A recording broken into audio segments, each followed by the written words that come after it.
Assalamualaikum warahmatullahi wabarakatuh. Perkenalkan, saya Himmatul Alia, NIM 2019-12082, mata kuliah KKL atau Kuliah Kerja Lapangan kelas E, dosen pembimbing lapangan, Dr. Dwi Sugiyarto SEMM. Saya dari Program Studi Akuntansi, Fakultas Ekonomi dan Bisnis, Universitas Muria Kudus. Saya akan menjelaskan tentang gambaran umum Kementerian Keuangan dan G20 Presidency of Indonesia. Apa itu Kementerian Keuangan dan tugasnya? Kementerian Keuangan adalah salah satu kementerian negara berada di lingkungan pemerintah Indonesia yang membidangi urusan keuangan dan kekayaan negara. Kementerian Keuangan berkedudukan di bawah dan bertanggung jawab kepada Presiden. Kementerian Keuangan dipimpin oleh seorang Menteri Keuangan yang sejak tanggal 27 Juli 2016 dijabat oleh Sri Mulyani dan Wakil Menterinya Suhasil Nazara.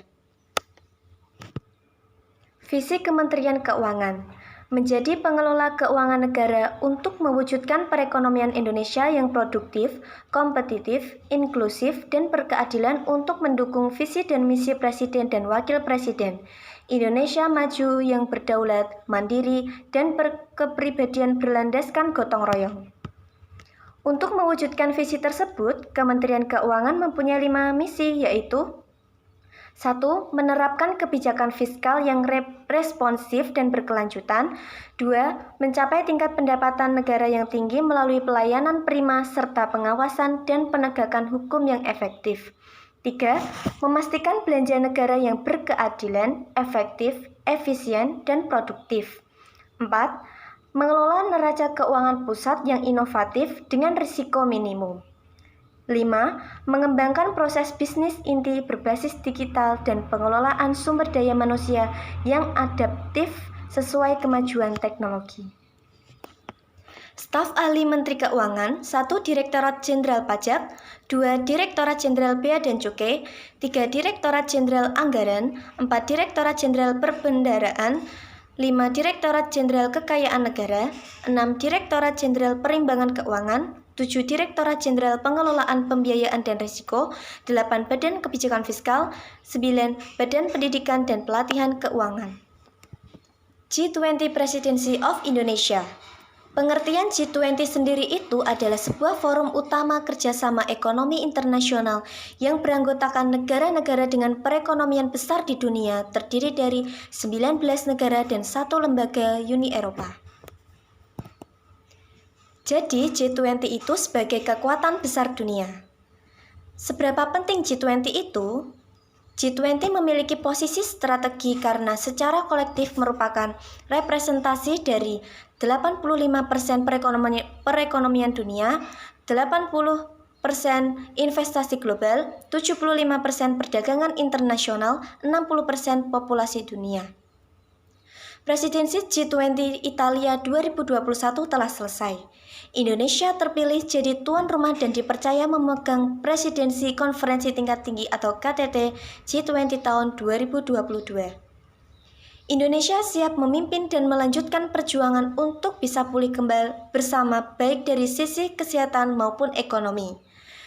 Presidensi G20 membuka kesempatan bagi Indonesia untuk memperkuat kepemimpinan dunia dan memperjuangkan kelompok negara berkembang dan pendapatan rendah serta menghadapi salah satu tantangan ekonomi terberat dunia. G20 akan mengangkat tema Recover Together, Recover Stronger. Melalui tema ini, Indonesia ingin mengajak seluruh dunia bahu-membahu untuk pulih bersama serta tumbuh lebih kuat dan berkelanjutan. Dasar pemilihan tema adalah dalam keadaan perekonomian dunia yang masih terdampak COVID-19, seluruh negara perlu bergerak bersama untuk mencapai pemulihan. Hal ini antara lain dilakukan melalui koordinasi yang erat diharapkan akan mampu mendukung dunia untuk keluar dari krisis dan menghasilkan pemulihan yang lebih berkualitas dalam jangka panjang. Fokus pada upaya pemulihan ekonomi akibat pandemi COVID-19 dalam 6 agenda. 1. Perekonomian dan kesehatan global. 2. Arsitektur keuangan internasional. 3. Isu sektor keuangan. 4. Keuangan berkelanjutan. 5. Infrastruktur. 6. Perpajakan internasional. Pada saat KKL online di Kementerian Keuangan tidak hanya membahas tentang G20 saja, tetapi membahas juga tentang anggaran pendapatan dan belanja negara atau yang bisa kita kenal sebagai APBN, membahas laporan keuangan pemerintah pusat atau LKPP, dan PPID Kementerian Keuangan. Saya akan menjelaskan secara singkat tentang hal tersebut. APBN. APBN adalah uang kita, uang rakyat Indonesia yang digunakan sebesar-besarnya demi kesejahteraan masyarakat Indonesia. APBN adalah rencana keuangan tahunan pemerintahan negara yang disetujui oleh Dewan Perwakilan Rakyat atau DPR untuk masa waktu 1 tahun. LKPP atau Laporan Keuangan Pemerintah Pusat merupakan laporan pertanggungjawaban pelaksanaan anggaran pendapatan dan belanja negara yang terdiri dari laporan realisasi anggaran, neraca, laporan arus kas, dan catatan atas laporan keuangan yang disusun sesuai dengan standar akuntansi pemerintah. LKPP merupakan konsolidasi laporan keuangan Kementerian Negara atau lembaga yang disusun dengan berdasarkan praktik terbaik internasional dalam pengelolaan keuangan negara. LKPP diterbitkan setiap tahun dan pertama kali diterbitkan pada tahun 2004 sejak Indonesia merdeka sebagai bentuk pertanggungjawaban keuangan pemerintah. Komponen LKPP terdiri dari 1 laporan realisasi APBN, 2 laporan perubahan saldo anggaran lebih, 3 neraca, 4 laporan operasional, 5 laporan arus kas, 6 laporan perubahan ekuitas, 7 catatan atas laporan keuangan. PPID atau Pejabat Pengelola Informasi dan Dokumentasi.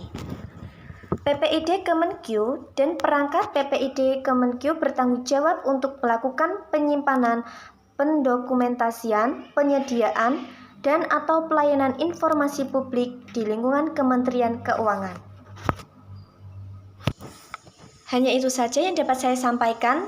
Kalau ingin mengetahui tentang Kementerian Keuangan lebih jelasnya dan secara detail, bisa membuka Google dan mengikuti media sosial Kementerian Keuangan seperti Facebook, Twitter, YouTube, dan Instagram Kementerian Keuangan.